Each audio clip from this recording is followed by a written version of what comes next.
என் இனிய வலைதள பிரியர்களுக்கு நான் தொடர்ந்து சமூக சீர்கேடுகளையும் இளைஞர்களுக்கான வழிமுறைகளையும் எனக்கு தெரிந்தவரை உங்களிடம் பகிர்ந்து கொண்டு வருகிறேன்.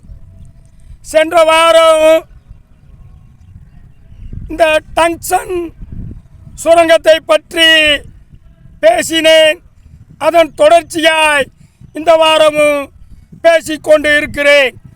அந்த வகையில் இந்த கருத்துரையின் தலைப்பு அரசுகளை இனியாவதும் பரிசீலனை செய்யுங்கள். தலைப்பு அரசுகளை இனியாவதும் பரிசீலனை செய்யுங்கள். விஞ்ஞானமே தரிசு நிலங்களையும் பலப்படுத்தி வாழ விவசாயிகளுக்கும் நுட்பத்தை கற்றுக்கொடு.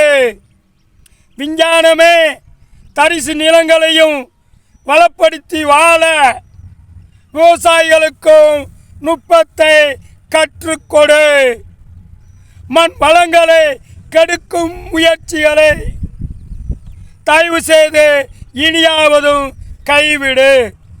மண் வளங்களை கெடுக்கும் முயற்சிகளை தயவு செய்து இனியாவதும் கைவிடு. நிலம்தான் மனித இனம் பூமியில் வாழ்வதற்கான மூலக்கூறு. இந்த நிலம்தான் மனித இனம் பூமியில் வாழ்வதற்கான மூலக்கூறு. பணத்திற்காக விளைநிலங்களை அழித்துவிட்டு எங்கே போய் வாழப் போகிறாய் மண்ணை விட்டு? பணத்திற்காக விளைநிலங்களை அழித்துவிட்டு எங்கே போய் வாழப் போகிறாய் மண்ணை விட்டு? பணத்தின் போக்கு அழிவை அறியாது. ஆனால் பணத்தால் நிலத்தை உருவாக்கவும் முடியாது. பணத்தின் போக்கு அழிவை அறியாது. ஆனால் பணத்தால் நிலத்தை உருவாக்கவும் முடியாது.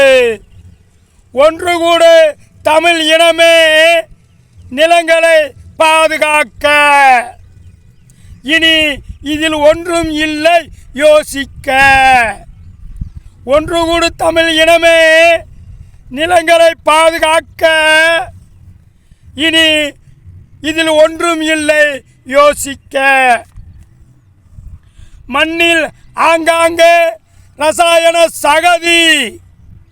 காரணம் பெரும்பாலான ரசாயன தொழிற்சாலைகளின் சதி. மண்ணில் ஆங்காங்கே ரசாயன சகதி. காரணம் பெரும்பாலான ரசாயன தொழிற்சாலைகளின் சதி.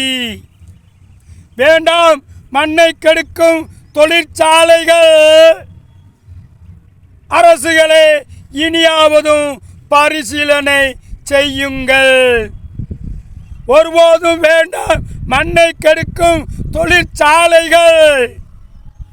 அரசுகளை இனியாவதும் பரிசீலனை செய்யுங்கள் என்று இரு அரசுகளுக்கும் ஒரு வேண்டுகோளை விடுத்து விடைபெறுகிறேன். நன்றி, வணக்கம்.